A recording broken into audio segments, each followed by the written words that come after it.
తులసి మాతను మరి స్మరించి ప్రార్థించేటప్పుడు, ప్రదక్షిణలు చేసేటప్పుడు ఈ మంత్రాన్ని ఒకసారి పఠించి చూడండి. చాలా గొప్ప విశేషమైనటువంటి ఫలితం ఉంటుంది.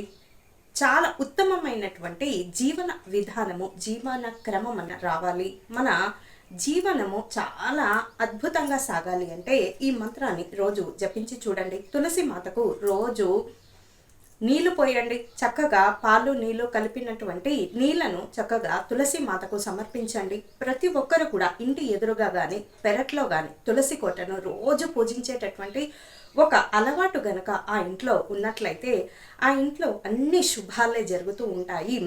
తులసి కోట ఉన్న దగ్గర పాములు కూడా రావని నానుడి కదా. మరి ఈ మంత్రాన్ని ఒకసారి జపించి చూడండి.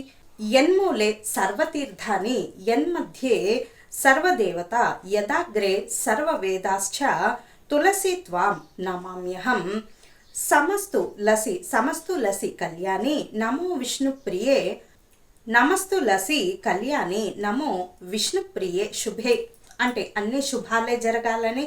ఇక యన్మూలే సర్వతీర్థాన్ని అంటే సర్వతీర్థాల్లో మరి దర్శించిన స్నానం చేసిన పుణ్యాన్ని, మూలంలో సర్వతీర్థాలు, మధ్యస్థానంలో సర్వదేవత దర్శనము, అలాగే యదాగ్రే సర్వవేదాశ్చ మూలంలో సర్వతీర్థాలు, మధ్య భాగంలో సర్వదేవతలు, అలాగే అగ్రస్థానంలో అంటే పై భాగంలో ఏదైతే ఉంటుందో యదాగ్రే సర్వవేదాశ్చ తులసిత్వం నమామ్యహం సమస్తు లసి కళ్యాణి నమో విష్ణుప్రియే శుభే.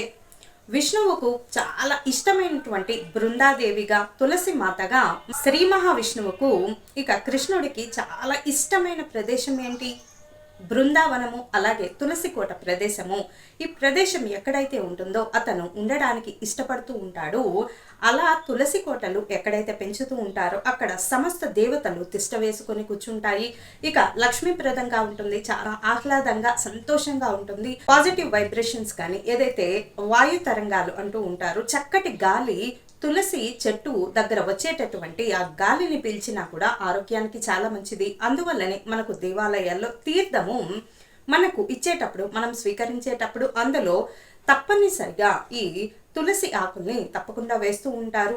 దీనికి కారణము ఏమిటి అంటే సైంటిఫిక్గా కూడా, మెడికల్ రీజన్ ప్రకారం తీసుకున్నా కూడా ఎన్నో రకాలైనటువంటి ఔషధ గుణాలు ఉండబట్టే మరి ఇలా మనకు తులసిని తీర్థంలో వేస్తూ ఉంటారు. అందువల్లనే సర్వ తీర్థాల్లో స్నానం చేసిన పుణ్యాన్ని, దర్శించిన పుణ్యాన్ని, సర్వ దేవతలను అర్చించిన పుణ్యాన్ని, అలాగే సర్వ వేదాల్ని మనము స్మరించిన విన్న పుణ్యాన్ని, అన్ని వేదాలు మనం పఠించినా పఠించకపోయినా అన్ని వేదాలు పఠించిన దానితోటి సమానమవుతుంది. ఒక తులసి కోటను గనక మనము తులసి చెట్టుని రోజు అలా పూజిస్తూ ఉంటే ఇక అదే మనకు విష్ణువుకు శ్రీ మహావిష్ణువుకు కృష్ణుడికి బృందావనమన, అలాగే తులసి మాత అన్న చెప్పలేనటువంటి ప్రీతి, చెప్పలేనటువంటి ప్రేమ, అభిమానం. కాబట్టి క్షీరాబ్ది ద్వాదశి రోజు మనకు కార్తీక మాసంలో క్షీరాబ్ది ద్వాదశి రోజు తప్పకుండా తులసి మాతకి, శ్రీ మహావిష్ణువుకు తులసి చెట్టుకి, ఉసురు చెట్టుకి కళ్యాణం చేస్తూ ఉంటారు. దీనికి కారణం ఏంటంటే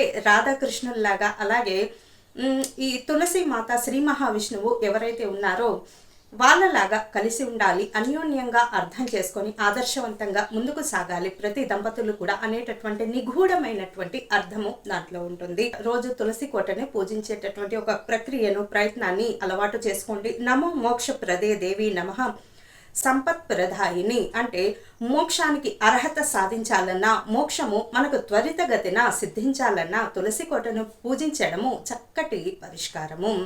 ఇక దారి మార్గం పడుతూ ఉంటుంది మోక్షానికి. ఇది ఈరోజు చెప్పదగినటువంటి మంచి మాట.